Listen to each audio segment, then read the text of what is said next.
I have lost my father due to poor health care. I have lost my sister just after giving birth because of poor health care. And then you wake up one morning and you see someone bamwadde million bitano. Ngolaba omuyimbi bamwadde billion 5 eza Uganda azikozesa eki. And this is really sad because these are artists that have been here for some time. They have established themselves. They are doing okay. But then someone in our government wakes up one morning, nagamba, but abayimbi katubaweeyo billion 5 beyagale. Azikozesa eki. Bafani tebamuwagira.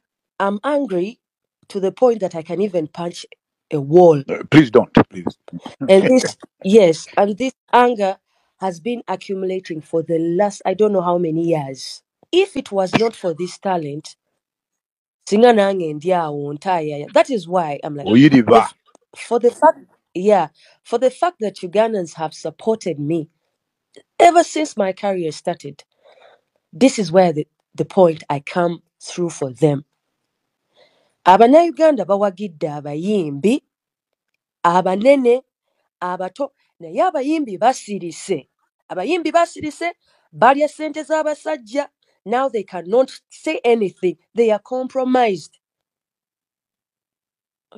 Now, when the time comes for them to hold their concert, they want people to turn up for them.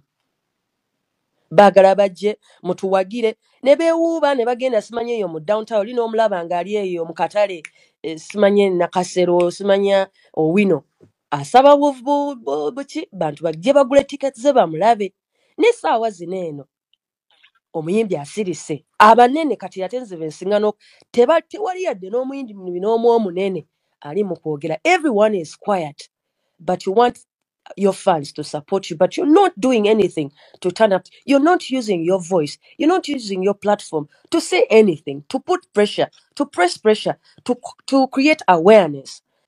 So as an artist, this is where you come out and say, something is really happening in our, in our parliament, or even in so many other institutions of this, of this country. We need to stand up and you know what? And say no to this and say stop to corruption. So kati nze kyekisinga okunkwasa nti abayimbi lwaki musirise? Wow. Eddie lwaki osirise? Bebe lwaki osirise? Chameleon lwaki osirise? Abayimbi bonna abato lwaki musirise? Gravity lwaki osirise? Misaki lwaki osirise? Lutaya lwaki osirise? Ompulira? Wow. Vinka lwaki osirise? Nwaji lwaki osirise? Ngolaba abantu baffe bayita mu mbeera eno bweti. Kikujjako ki? Mukama atuwadde omukisa in this country nti tusobodde naffe okubeerawo. Abantu batuwagidde. Abannayuganda bawagidde abayimbi, abanene, abato, naye abayimbi basirise. Abayimbi basirise, balya ssente z'abasajja. Now they cannot say anything. They are compromised. Now, when the time comes for them to hold their concert, they want people to turn up for them. Bagala bajje mutuwagire ne beewuuba ne bagenda simanye eyo mu downtown lino omulaba ng'ali eyo mu katale simanye Nakasero simanya Owino asaba buki bantu bajje bagule tickets ze bamulabe n'essaawa zino eno omuyimbi asirise.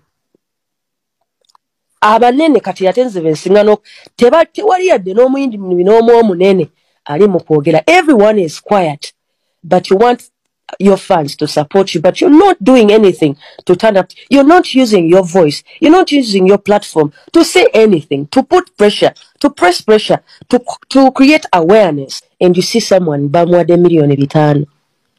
Ngolaba omuyimbi bamwadde billion 5 eza Uganda azikozesa eki. And this is really sad because these are artists that have been here for some time. They have established themselves. They are doing okay. But then someone in our government wakes up one morning, nagamba, but abayimbi katubaweeyo billion 5 beyagale. Azikozesa eki. bafani tebamuwagira. I'm angry to the point that I can even punch a wall. Please don't, please. And this anger has been accumulating for the last, I don't know how many years. And it's quite sad that when we air out our voice as youth, nobody listens to us. Kati bwenvayo nenjogera ku bikazi bino ebikulu, nga kino kinnakanguule, full figure. Nali nakujjako omukono nze nga sagala kwogerako. Naye kikazi gwe Katonda talina nsobi, lwaki yakutondanga boneti y'emmotoka? Katonda talina nsobi lwaki towayawula, oli musululu moja. Gwe ku ntegeera ye ey'obwongo bwo obunafu. Ogenza okulaba nti buli ali mu struggle. Kyagulanyi alina okumuwa. Buli ali mu struggle yajja gifunamu. Oli musiru, tomanyi struggle kyetegeeza. Kununula ggwanga lyaffe. So si kufunamu. Nti buli muntu ali mu struggle asembera Kyagulanyi alina kufunamu. Bagambye tino buli mwana ali mu kulwanira ensi, abalwanira ensi yaffe. Tufune eddembe tuve mu bwa dictatorship. Bali bubi. Lwaki toyawula omukisa? Ono omwana wamulabye embeera yoyo okutandika okubeera nti mwogera nga mugereesa.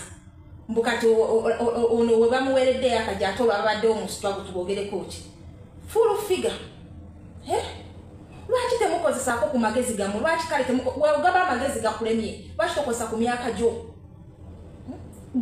Oli awo oli beega. Singa toli musabirizi, singa toli wooli. Naye musabirizi kuba nti osabiriza kyova olaba olimu ebyo ebifo. Oli awo ofuna. Naye naawe oli waneero.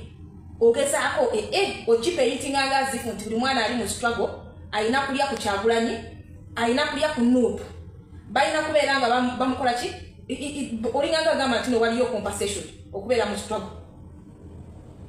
Bino ebikazi wabitinze nabagambe bingenda okubeera nti no sigenda kukwatibwa kisa. Ebyesirwaliza kuno ku social media nga byagala nva ku social media. Naye nga nebeerako ebyera byongera tulaga nti nentegeera zino. Omwana mulenzi yavudde yiri eriyisingiro nga ne bw'omutuya alinga mulalu. Mukama amuwadde omukisa gwe. Atambudde azze paka ku kitebe paka ku magere w'omukulembeze. Alina ekirooto kye kyakuba na boda bagikutte bagimugulidde. Oli ku ki TV oyolesa obusiru bwo. Goli ku TV olwokuba muli basabirizi mwolesa obusiru bwammwe. Pannayi lwaki bikazi muwe muttemwetuuzaako?